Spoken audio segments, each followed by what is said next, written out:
Modou Ciss, président de la zone de Morolan. Bon, tey jii monsieur le maire Yves Lamine Ciss, maire Morolan, moo oon ASC yëpp les 15 ASC participantes de cette année si compétition navétane Morolan oo leen jox leen subvention à hauteur de 100 000 francs par équipe. waaw xanaa peut-être yor plaidoirie ASC yi rek mooy ni waroon nañ ko joxe bu yàgg mais mieux vaut tard que jamais comme ñëw na te maire bi moment bii la disponible pour joxe ko gis ñu si ngànte mais am na yenn déjà am na yenn ASC yu toog ba pare ñu koy doog a joxe tardé na mais malheureusement tardé na mais peut-être ak quart de finale yi aussi ñëw na au bon moment pour jouer certaines ASC. Ça c'est un terrain de basket en construction. Oui. Parce que comme j'ai dit tout à l'heure, nous voulons diversifier les sports. Donc ce sera un terrain de basket, handball et volleyball. Multisport, voilà. C'est un terrain en construction, mais ce n'est pas encore terminé.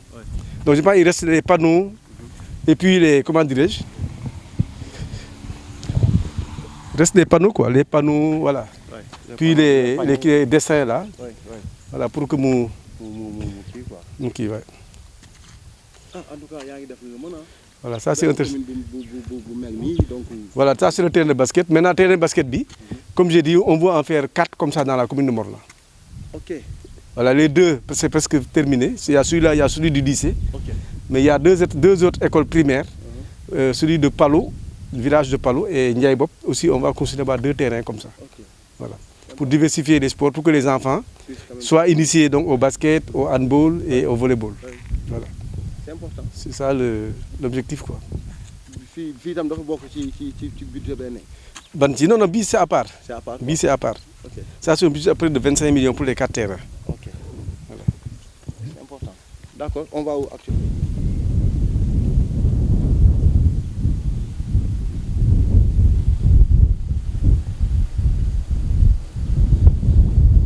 Ah, par boo xoolee maanaam fii ñu ngi ci benn lycée bu bees bu xam ni ñu ngi koy tabax parce que 1996 ci la doomu Morolan yi ñu nekk Dakar ak fépp doog waxtaan ñu ni léegi dañ fiy def CM boobu nag effectivement defoon nañ ko foofu ci jàppale Abbé Ambroise bi fi nekkoon curé ak benn xaritam Brave Hippolyte boole sax lycée bi ñu ngi koy tuddee lycée Brave Hippolyte lycée CM boobu nag dafa yemoon seconde dafa yemoon terminal non ma ne troisième la yemoon ma doon wax nii aussi bu njëkk ñun ñii dañ doon passé certificat Thiès boo amoon sa entrée en sixième wala nga dem kii da ngay obligé dem Thiès wala dem feneen voilà parce que fii amuloon sixième après bu ñu tabaxee CM bi ñu toog ba 2012 2013 2014 ñu ni mais pourquoi pas nañu fexe aussi ba am fii maanaam mu nekk lycée ci lañ jokkoo aussi ba léegi ak ministère bi tabax comme conseil bi tabax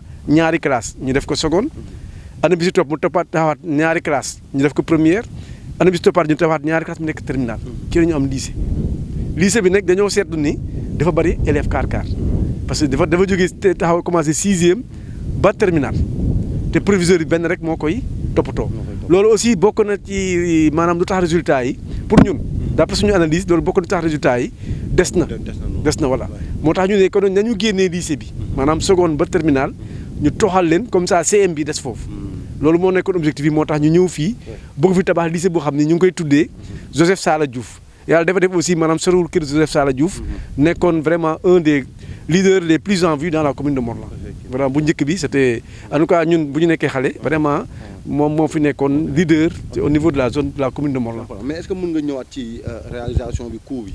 waaw coût bi boo xoolee yii juróom benn classe yi à peu près bu nekk 17 millions ça fait à peu près 34 millions mais bii nii defe naa ne bii ça fait à peu près 24 millions. mooy bâtiment administratif bi. Il y a aussi toilettes yaa ngi fee toilettes yi c'est à peu près 4 5 6 millions à peu près 6 millions mais boo xoolee mur de clôture bi lancé nañu marché bi ba ki ko gagné na ko ba jox nañu ko ordre de service donc fan yu néew dina commencer donc le mur de clôture aussi je pense ça fait quelque chose comme 14-15 millions voilà donc le mur de clôture aussi lancé nañ ko dañ ko murer nu mu gën a gaawee mais fa mu nekk nii c'est l'occasion comme ñu ngi fi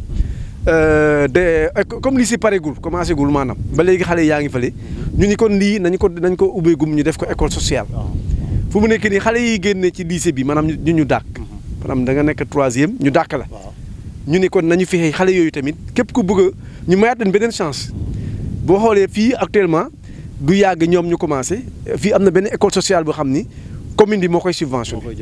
moo koy subventionné mais xale yi dañuy joxe ak seen parents dañuy joxe participation maanaam juróom-ñetti téeméer par weer. mais commune bi par exemple daaw subventionné nañu par exemple école sociale boobu 2 850 000 maanaam muy ñaari millions ak téeméeri junni ak juróom-ñaari fukki junni. voilà donc loolu aussi jox nañ ko def nañ ko daaw pour maanaam école sociale boobu te boo xoolee école boobu tamit am na xale yi xam ne am nañ fi bac te d'accord nañu am na xale yi xam ne am nañ brevet. donc loolu yëpp je pense que pour ñun lu ñu jàpp daal benn xale Morlan warul nekk ci mbedd bi maanaam aucun enfant de Morlan ne doit être dans la rue ñëpp dañu war a nekk ci école yi di jàng moo tax ñun ñuy góorgóorlu vraiment ci côté jàng bi moom c'est la priorité numéro 1. D'accord. Voilà, je pense que loolu moom ci la.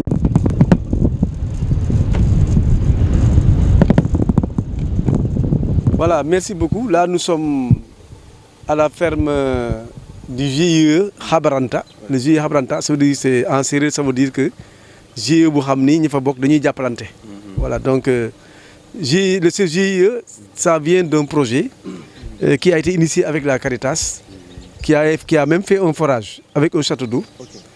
Et autant le conseil rural d'alors avait affecté à la Caritas pour ce projet 100 hectares.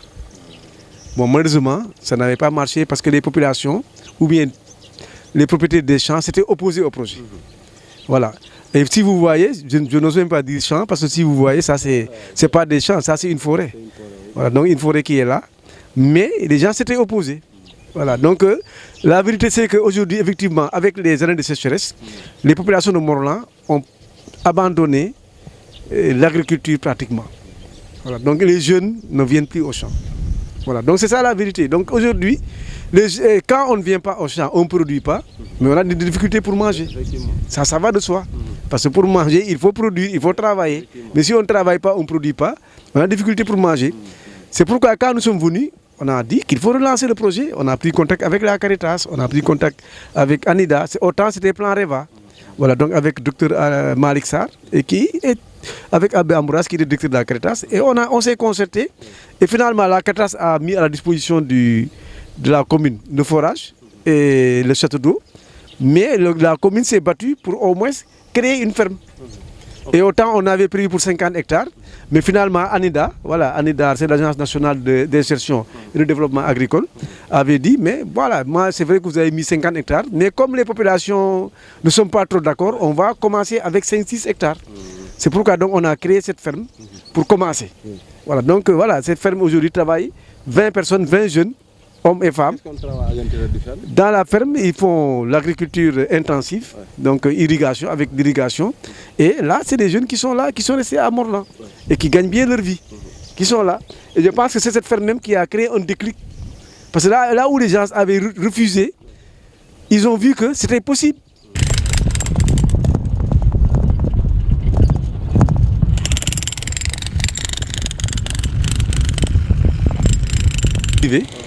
Parce que nous aussi, dans le cadre du partenariat public-privé, donc on a encouragé donc des privés à venir investir à Morlan. Parce que comme vous l'avez constaté tout à l'heure, donc de plus en plus, les gens de Morlan abandonnent l'agriculture. Il y a des champs depuis 10 ans, 20 ans, 30 ans, ils ne sont pas cultivés. C'est pourquoi on a dit que voilà, autant essayer de signer des conventions avec les partenaires très clairs, très précis, pour une durée bien déterminée. Parce que ce que nous souhaitons, la terre doit rester au Morlandais. Voilà. Mais quand un privé vient, on met à sa disposition la terre pendant une durée de 35 ans par exemple. Parce que si vous voyez, ça, quand même, ça c'est des investissements lourds. Hein?